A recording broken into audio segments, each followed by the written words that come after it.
Welcome to Anfield Index. I'm your host, Jack McIndoe, on this special edition of an Anfield Index Pro Plus episode. This week's opposition fan preview features Ollie from the Toffee Blues podcast, who'll be sharing his expert insight into the blue side of Merseyside. But first, a word about today's sponsors. This episode is brought to you by our partners at Match Bingo.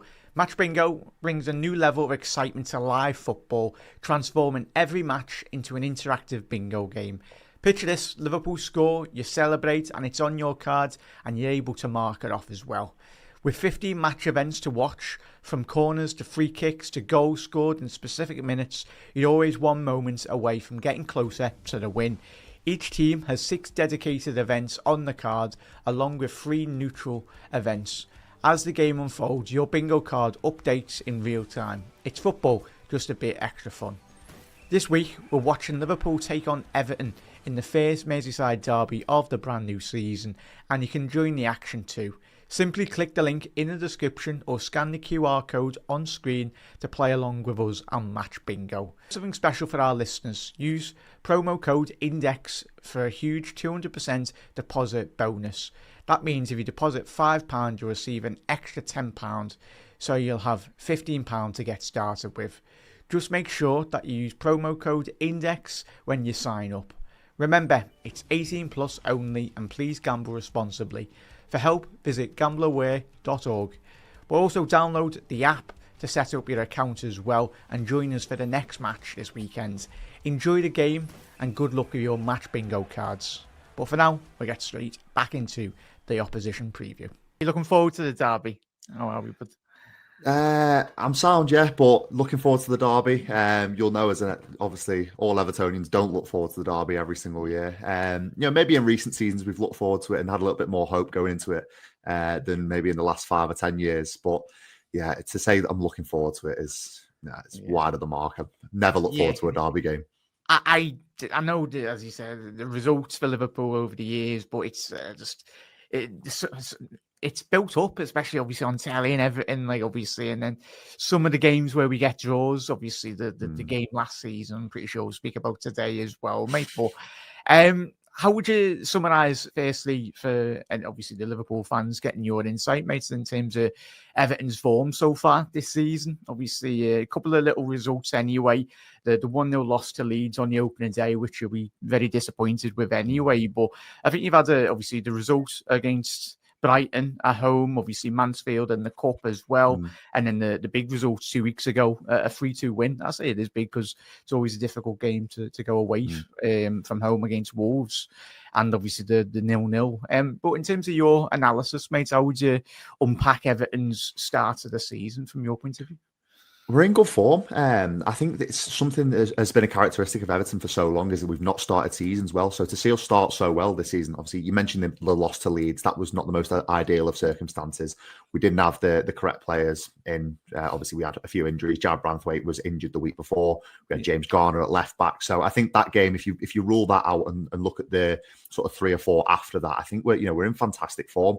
It's the first time I've really felt like we're in good form going into a derby game. We usually go into games like this, like really struggling on the back foot, and then we're dreading it. But I think for the first time in a long time, it's the first time that we're not dreading it. We're kind of looking at it with a little bit of hope. But in terms of the start of the season, we've not conceded a goal yet at Hill Dickinson Stadium, which is a big positive. I think it was something that a lot of people were concerned about. Would we win the first game at Hill Dickinson Stadium? And once you've got that off your back and you've got that weight off your shoulders, I think you can sort of utilise that as a springboard going into the rest of the season. And I think we've done that. Obviously, a draw against a decent squad in Aston Villa. They're sort of floundering around the bottom of the table at the moment. So, make of that what you will. It's probably not, on paper, it looks like a great result, a 0-0 draw at home to Aston Villa. But I think we were a little bit unlucky. So going into this one, I think we're in great form. And I'm positively going into it thinking, we've got a little bit of a chance here. Yeah, and as I mentioned, he's a 6 in the Premier League so far. Obviously, 5 goals, 3 goals conceded as well on 7 points. It's a very good start from your point of view, considering the years in which you have had with the difficulties off the pitch as well in terms of the board level. But in terms of, you alluded to the results there, mate, what would you say was one of the key driving forces? I know we'll speak on, obviously, a couple of the key players that you've brought in anyway, mate, but in terms of those results, what would you say was the key driving force for you? Well, if you're looking on the pitch, it has to be Jack Grealish. I think that the signing of Jack Grealish, you'll speak to any Evertonian on the street or on podcasts or however you speak to Evertonians, they'll tell you that Jack Grealish has just been the key driving force on the pitch before everything good we do. I think the level of the squad itself has just gone up a notch. You hear murmurs of the level of training has gone up massively, but also just looking at him on the pitch, I think he drags the level of other players up. Like the likes of James Garner, for example, he was struggling last season for a little bit of form, but now 6 months later, James Garner's playing really consistent football, and he's been one of our most useful utility players for David Moyes. He's played left back, he's played defensive midfield, he's played as the number 8. So I think with Jack Grealish, he's the one that's driven the level of performances up just all by himself, just because of the quality that he's got. But also, I think off the pitch, the fans, the first game at Hill Dickinson Stadium, a lot of us were expecting that there was going to be a few teething issues. It's going to be quite hard to generate an atmosphere, as you've seen so many times with teams going to new stadiums. Look at like West Ham, for example. Yeah. Arsenal found it a little bit tough when they moved from Highbury to the Emirates. It's getting used to it, but it felt like we were at home straight away. I've seen a lot of tweets and a lot of Evertonians saying, one thing I can say about Hill Dickinson Stadium is we don't miss Goodison Park, and I think that was a thing that a lot of people haven't expected to feel so soon on in the tenure of Hill Dickinson Stadium. So the fans have been able to create a fantastic atmosphere. The Brighton game was absolutely surreal. It was such a good atmosphere. Have you been? Have you been? I've got a season ticket in the South Stand, so I'm lucky enough to say that I go most weeks to Hill Dickinson Stadium. I've been to all 3 games, obviously the Cup game as well, and then the Aston Villa game at the weekend. So all I can say is just the way that they've designed the stadium and the atmosphere that the fans have brought has again been another key driving force. So you're looking on the pitch, Jack Grealish, but off the pitch, the fans have definitely done their part, and we've really, really improved the atmosphere and sort of dragged the team up another notch, which I was when we left Goodison Park, I wasn't sure that we could actually do, but we've somehow managed to do it. Yeah, obviously we'll get on touching on David Moyes in a little second, mate, as well. But in terms of from an outside point of view, the board seemed to, I don't know, is there been a new appointment in the sporting director role? Because I've watched them from an outside point of view, mate. I've been quite impressed. In fact, to get obviously £100 million Grealish as well, he's a stellar signing. But has there been a change in the board level or in terms of recruitment level from your point of view? Is just what's happened around there?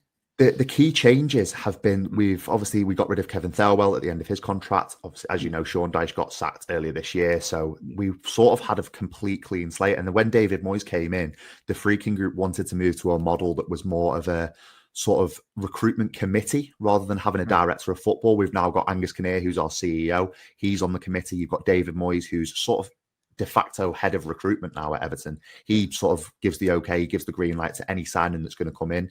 And then you also have sort of, I think, just a group of players a group of sort of key individuals on the board, which are sort of driving the recruitment. So we've gone away from this director of football model, which has been so prominent in football in recent years, and gone to this committee model, which I think a lot of people were worried about at the start of the summer, because it's sort of like, is David Moyes getting it all his own way? Is there going to be any sort of resistance to this? But it transpired that there was a good level of resistance for David Moyes. There was a few disagreements on players. I think you'll obviously know that the Tyler Dibbling saga, that sort of rumbled on for a few weeks in the summer. And that was purely just Everton not wanting to be taking the mickey out of in negotiations by Southampton, and we were sticking clear to our valuation. So I think with David Moyes, I think there was a lot of worry that he was going to all get his own way, but there's been a lot of pushback. There's been a lot of resistance from this committee. So I think you'll probably see in the next few years, and certainly the Freaking Group see it this way, that this is going to be the model for a lot of clubs going forward. I think there's going to be a lot of teams that are going to go to this sort of recruitment committee rather than having a director of football having it all his own way. You look at Kevin Thelwell now, he's really struggling up at Rangers. So I think the Freaking Group see it as an opportunity for Everton to be pioneers in this aspect and have a committee, but also moving away from this traditional director of football model, which we've seen have some varying levels of success, but also at Everton, it didn't really have a lot of success on the pitch. So yeah, has been a lot of change this summer, and it's the first summer where we've seen a pragmatic approach going into recruitment. And as you said, from the outside looking in, for a lot of people, we've made a lot of good business. So as an Evertonian, I'm really happy because we're seeing the results now on the pitch, but also from the outside looking in, I think a lot of people are saying, I'm quite impressed with what Everton have done off the pitch this summer. Yeah, I know obviously the derby, especially us younger fans anyway. I've got a lot of respect for Everton. I know obviously different reds and blues are very different as well, mate. But yeah, it's a club with a big history, and I think with the right investments as you've shown, I think it can be. Especially with David Moyes, mate, and all the Everton fans, and very experienced, was there at like 10 plus years only before the move to United. So you can trust him with money. But yeah, it's just obviously don't waste the money. You'll know yourself. Obviously, over the last 10 years, Liverpool pre-Klopp, we wasted so much money. But yeah, and David Moyes, you touched on him before, mate. It's in terms of how do you anticipate his tactical approach, really, coming into this campaign and coming into Saturday, mate, from your point of view? Going into Saturday, I think. Listen, you know. The difference in squad's abilities, you do obviously have a better squad, but there's no denying that. So I think we will be a little bit of backs to the wall at times, maybe not to the extent that we saw under Sean Dyche when we came to Anfield under his tenure. We were really backs to the wall in those games and pretty much didn't come out of our box unless it was for somehow getting a set piece at the other end. So I don't think we'll be as backs to the wall as that, but there will be a pretty big focus on defence, but then also counter-attack. You've seen in so many games for Everton this season that we've been able to counter-attack really efficiently with the likes of Dewsbury Hall, Grealish and Njai. I think those three are going to be really key for us getting from back to front very quickly in terms of counter-attack. So yeah, it'll be back to the wall at times. There's going to be a big focus on defensive attributes and really keeping solid, but we will look to go from defence to attack very quickly with those three just in behind the striker. Yeah, I still can't believe he's got Ndiaye, really. He's a top talent anyway. But Dewsbury Hall, I think obviously he's been a revelation since he's come in. You alluded to some of the new players as well, Jack Grealish and also. But has there been any other players that have really stood out for you in regards to obviously this campaign and certainly going into the derby? Is there any players for you? Do you feel that could very much cause Liverpool some difficulties, in the defensive side of Liverpool's game?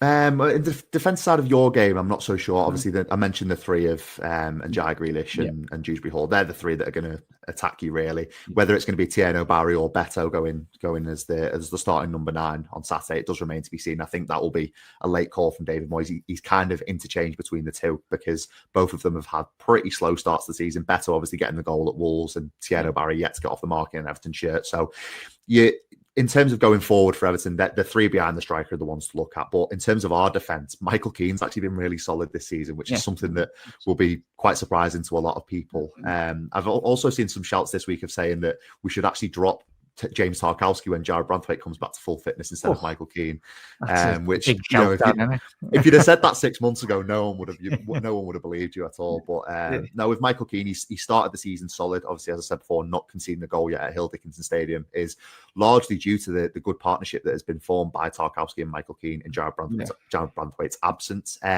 James Garner as well. James Garner's been really consistent. Obviously, I mentioned him a little bit earlier. He's been really good in terms of utility, playing all around the pitch. He's featured at left back, defensive midfield, number 8, as I said before.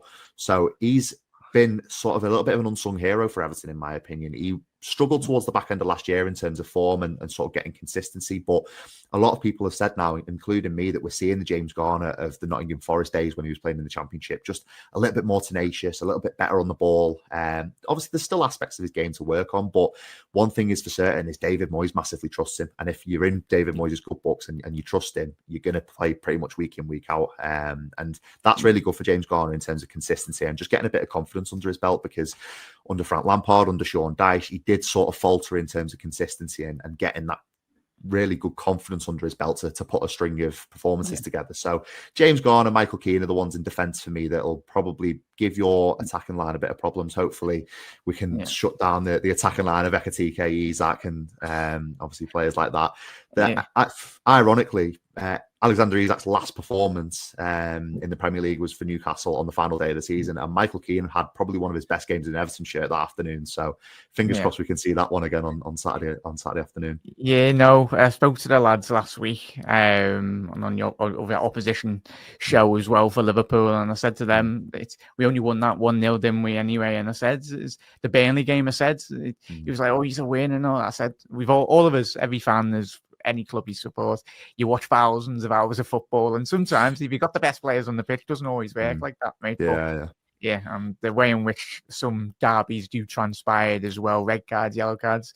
For the neutral, it'd be exciting. But if you're a fan of both clubs anyway, it's just one of them. Hell, right? absolute hell. Hell, mate. But yeah, no, it's really intriguing. It's especially keen, obviously, when you did sign him. He was an interesting player. Tarkowski's been a revelation. James O'Brien at the back as well, mate. But in terms of the technical, in terms of if you want to just give you a start 11, do you anticipate coming into Saturday's game, mate? Any updates in terms of any potential injury concerns going into this game as well? Injury concerns, I'm not so sure. I think Vitaly Mykolenko will still be out. I think Jared Branthwaite will still be out. So it'll be the same back four, I think, that played against Aston Villa, which will be James Garner at left back, as I said, James Tarkowski, Jake O'Brien at right back, and Michael Keane partnering James Tarkowski. I think that'll be your back four. It's interesting to see whether Tim Irabuna will keep his place. I don't think he'll keep his place in the Aston Villa game. I think it was probably one of his most difficult games in an Everton shirt, Tim Irabuna, when he played on Saturday against Aston Villa. I think he really struggled. But then Merlin Roll came on off the bench, who obviously we've just signed from Freiburg. We signed him on deadline day. So I think he might come straight into the team. I think he will go straight into the starting 11, which is something I was not really expecting to say. I think I was expecting him to maybe bed in a little bit. He's obviously played quite well for Germany in the under-21 Euros over in Slovenia this year. So I think I was expecting him maybe to have a little bit more of a grace period and bed himself in. But when he came on for half an hour against Villa on Saturday, I thought he was absolutely fantastic. I think he was really good on the ball, really tidy, really tenacious. So I think he might come straight into the side. But then obviously, as I said before, it'll be the same three behind the striker. And then it'll be a toss-up between Beto and Tieno Barry playing as the number 9. Yeah, from an outside point, I think that's the days of having Lukaku. You'll know yourself, mate. A great forward that led the line. Beto, I still can't get over that goal. We can see it since last season. We just got caught off quick thinking from your lads anyway, but it still does me headed. But he's an interesting striker, to say the least, Beto anyway. It was the new lad that you did sign as well. Was it the number 9? Yeah. Or... Tieno Barry, from Villarreal. Young, he played obviously in the under-21 Euros as well for France. Scored a couple of goals, I think. Has he impressed you this season so far? Is he what? Has he impressed you so far? Do you know what? He actually really has. I think he's been really solid off the ball. That's the one thing I've noticed. He's so intelligent with his running, which is something we've not really seen with Beto. Beto's a little bit of a battering ram. You give him the ball in behind, and he's probably going to at least get a chance one-on-one. Obviously, it still pains me to see that chance over and over at Anfield where he hit the inside of the post. If that goes in, it's a completely different evening that evening. But no, with Tieno Barry, I think he's really smart because he brings other players into the game. I think the way he creates space for the likes of Jack Grealish and Iliman Ndiaye off those left and right hand side, I think he's really, really smart and really clever with that. So he's still young. He's got a lot to learn. He's still quite a raw talent, but I've been really impressed with him so far. He just obviously needs to get that goal under his belt. Once he gets that goal, I think he'll really kick into life. And he only scored, I think it was 10 or 11 goals. He reached double figures last season for Villarreal in La Liga, which is not bad for your first season in a top 5 European league. I think that's really good going, especially for a young French striker. So I think, going into this one, he's still raw. He's still got a lot to learn, but I've been really impressed with him so far, and I think he's really clever. Yeah, 100%, mate. He's a big lad as well, and he's like 6'5", 6'6", or whatever. 6'5", yeah. Everton love a big striker anyway. big number 9. Very characteristic of Everton. Yeah, big dunk anyway. It still works. There's many great strikers as well.